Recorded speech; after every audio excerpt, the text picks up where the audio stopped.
বন্ধু, আজ শুধু শুনে যাও, মাত্র 3 মিনিট দাও, তারপর দেখো তোমার ভেতরের শক্তিটা কোথায় নিয়ে যায়। আমি তোমাকে সফল করতে পারবো না, কিন্তু তোমার মধ্যে সফল হওয়ার ক্ষুধাটা জাগিয়ে তুলতে পারবো। যদি এই ভিডিওটা তোমার ভেতরে সেই আগ্রহটা তৈরি করতে পারে, তাহলে আমার পরিশ্রম সার্থক। আমি তোমার হাত ধরে পথ দেখাতে পারবো না, কিন্তু তোমাকে উঠে দাঁড়াতে সাহায্য করতে পারবো। একবার যদি তুমি সত্যিকারের আত্মবিশ্বাসী হয়ে উঠে দাঁড়াও, যদি তোমার মস্তিষ্কের দ্বিধা দূর হয়ে যায়, তাহলে নিজের পথ তুমি নিজেই খুঁজে নেবে। সব মহৎ মানুষ নিজের পথ নিজেই খুঁজে নিয়েছে, কিন্তু এই কথা শুনে তুমি কি একটু ভয় পেয়ে গেলে?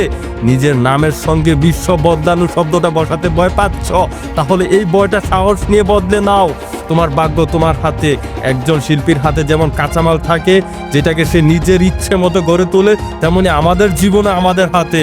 আমরা এটাকে কিভাবে গড়ব সেটা আমাদের সিদ্ধান্ত।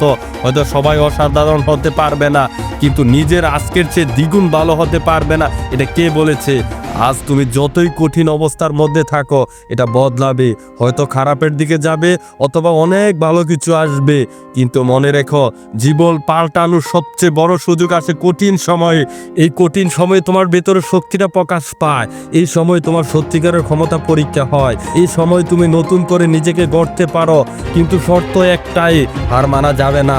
ঝড় তুফান যাই আসুক, নিজের লক্ষ্য বদলানো যাবে না। কারণ যারা সত্যিকারের বিজয়ী, তারা কখনো হার মানে না। আর যারা মাঝপথে ছেড়ে দেয়, তারা কখনো বিজয়ী হতে পারে না। তুমি কেমন জীবন চাও, সাধারণ নাকি অসাধারণ? এগিয়ে যেতে চাইলে তোমাকে শুধু একটা জিনিস করতে হবে, নিজের উপর বিশ্বাস রাখতে হবে। আর সেই বিশ্বাসের সাথে প্রতিদিন ছোট ছোট চেষ্টাগুলো করে যেতে হবে। কিন্তু খারাপ অভ্যাস বাদ দিয়ে দিতে হবে, কিছু ভালো অভ্যাস তৈরি করতে হবে। আগের চেয়ে একটু বেশি পরিশ্রম করতে হবে, সময়ের সঠিক ব্যবহার শিখতে হবে। এই ছোট ছোট পরিবর্তনে তোমার জীবনকে সাধারণ থেকে অসাধারণ করে তুলবে। শেষে একটা প্রশ্ন, জীবন বদলাতে সবাই চায়, কিন্তু নিজের ভিতরের পরিবর্তন কজন আনতে রাজি? তুমি কি করবে? শুধু স্বপ্ন দেখবে নাকি বাস্তবে কিছু করে দেখাবে? কমেন্টে জানাও। আর যদি কথাগুলো মনে দাগ কেটে, তাহলে একটা লাইক দিয়ে যেও।